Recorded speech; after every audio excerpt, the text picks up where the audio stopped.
உணவு பாதுகாப்பு அலுவலராக பணிபுரிகிற நந்தகோபால் மற்றும் இங்கே வந்து மொரப்பூர் ஒன்றிய பொறுப்பு அலுவலராக வந்து திருப்பதி அவர்கள் வந்திருக்காங்க. மாவட்ட ஆட்சியர் கடந்த வாரம் ஒரு சில ஊடகங்கள் வந்து பழம் தண்ணீர் தர்பூசி பழத்தில் கெமிக்கலோ இல்லை ஊசி போட்டு ஏதோ இன்ஜெக்ஷன் பண்ணதால் ஆய்வு பண்ணதால் நம்ம தருமபுரி மாவட்டத்தில் பல்வேறு பகுதிகளில் தருமபுரி, சந்தைப்பேட்டை மற்றும் எரப்பட்டி, பாலக்கோடு, அரூர் பகுதிகளெல்லாம் விற்பனையாகும் மொத்த விற்பனையாளர்கள், சில்லறை விற்பனையாளர்லாம் போய் பழம்லாம் ஆய்வு பண்ணோம். எங்கேயுமே வந்து இயற்கையான பழம் தான் இருக்குது. செயற்கையாக வந்து கெமிக்கல் போட்டோ இல்லை வந்து தித்திப்புக்கு கூட்டுறதுக்காக குளுக்கோஸ் மாதிரி கரைசல் ஏதோ இன்ஜெக்ஷன் பண்ணியோ எதுவுமே கண்டுபிடிக்கப்படவில்லை.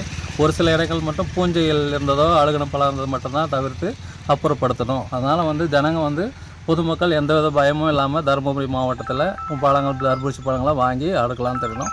பொதுமக்கள் ஈஸியாக கண்டுபிடிக்கிறது ஒரு மெத்தட்னா, ஒரு கண்ணாடி டம்ளரில் நம்ம சந்தேகப்படுற மாதிரி ஏதாவது பழம் சிகப்பாக இருக்குன்னா அந்த பழத்தை ஒரு சிறு துண்டுகளாக கட் பண்ணி அந்த தண்ணியில் விடும்போது தண்ணியில் ஒரு 2 சிறு இடைவெளிக்கு பிறகு கலர் மாற்றம் நிகழுதுன்னா அதில் வந்து நீங்கள் வந்து பழத்தில் நீங்கள் வந்து ஏதோ கெமிக்கல் கலந்துக்கிறாங்கன்னு தெரியலாம்.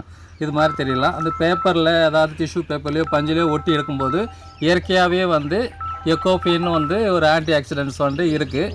அது வந்து கெமிக்கல் வந்து அதில் இயற்கையாகவே வந்து பார்த்திங்கன்னா மாதுளம் பழம், அந்த தக்காளி இதெல்லாம் வந்து இயற்கையாகவே ஒட்டி எடுக்கும்போது லைட்டாக ஒரு ஆரஞ்சு கலராக இல்லைன்னா அந்த பிங்க் கலராக கிடைக்கும். அது வந்து எதுவுமே கெமிக்கல் சொல்லி வதந்தி மாதிரி சில பேர் வந்து பரப்பி விட்டுட்டாங்க.